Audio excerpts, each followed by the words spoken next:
After a poor shooting night from long range in their overtime win over the Miami Heat in Game 1, the Milwaukee Bucks regressed to the mean in spectacular fashion in their 132-98 blowout win in Game 2 at Fiserv Forum.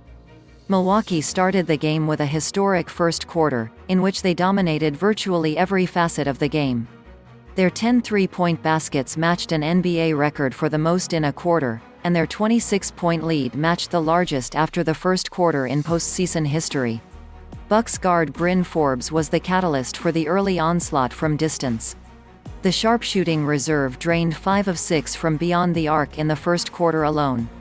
He finished the night with 22 points, including a 6-for-9 mark from 3.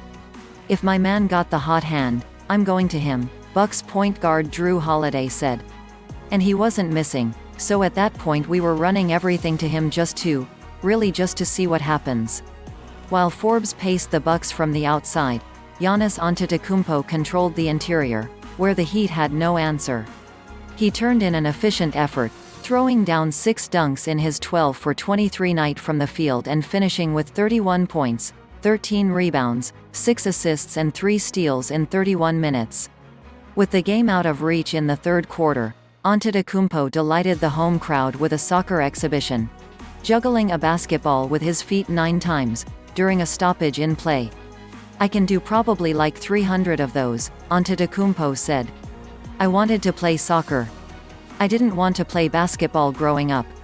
Both Antetokounmpo and Forbes emphasized that the Bucks' offensive outburst was fueled in large part by their defense. Over the first 2 games of the series, Milwaukee has posted a minuscule defensive rating of 104, locking up Miami both in the half-court and in transition. Those defensive stops ignited the Bucks, ultimately leading to open shots against a backpedaling Heat defense. "Defense had something to do with it," Forbes said. "We were getting big stops and pushing it in transition and just finding shots."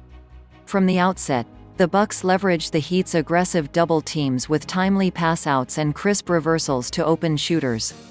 Overall, Milwaukee scored 29 points and turned the ball over only once in the 17 possessions in which Miami sent a double team at a Bucks player. Holiday, who compiled 15 assists, orchestrated much of the Bucks' offensive attack while they built their massive first-quarter lead. Holiday notched 7 assists in the first quarter, when Milwaukee scored 20 points off his passes. When the Bucks did miss the rare shot in the first, they crashed the offensive glass and collected half of their misses. The Bucks led 78-51 at halftime, and the margin never narrowed to closer than 25 points in the second half. They finished 22 for 53 on three-pointers and now lead the series 2-0.